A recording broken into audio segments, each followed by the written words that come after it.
শসা আর খেজুর একসাথে খেলে কি হয়, শেষেরটা অনেক গুরুত্বপূর্ণ। শসা এবং খেজুর দুটি পুষ্টিকর খাবার, যা একসাথে খেলে বেশ কিছু স্বাস্থ্য উপকারিতা প্রদান করে। হজম উন্নত করে। শসা ও খেজুরের উভয় হজম শক্তি বৃদ্ধিতে সাহায্য করে। শসায় থাকা পানি এবং খেজুরে থাকা ফাইবার কোষ্ঠকাঠিন্য দূর করে।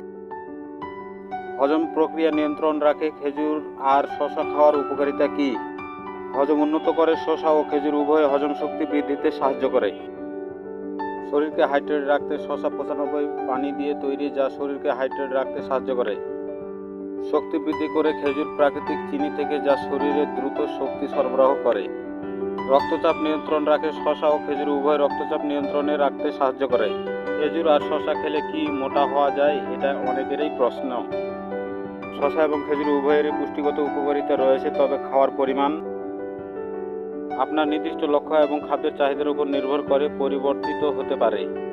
শসাতে ক্যালোরি কম থাকে এবং পানি যদি ওজন কমাতে চান বা স্বাস্থ্যকর ওজন বজায় রাখতে চান, তবে এটি আপনার ডায়েটে একটি স্বাস্থ্যকর সংযোজন হতে পারে।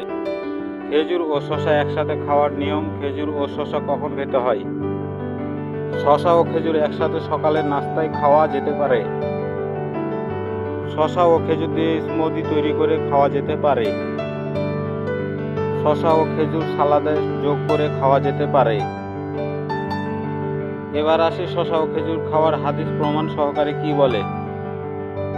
আব্দুল্লাহ রাদিয়াল্লাহু আনহু হতে বর্ণিত, তিনি বলেন, নবী করিম সাল্লাল্লাহু আলাইহি ওয়াসাল্লাম কাঁচা খেজুর সাথে শসা খেতেন। প্রমাণ সহিহ মুসলিম হাদিস 5451, আবু দাউদ হাদিস 3837, ইবনে মাজাহ। বন্ধুরা, ভিডিওটিতে এতক্ষণ সাথে থাকার জন্য অসংখ্য ধন্যবাদ। ততক্ষণ পর্যন্ত ভালো থাকবেন। আল্লাহ হাফেজ।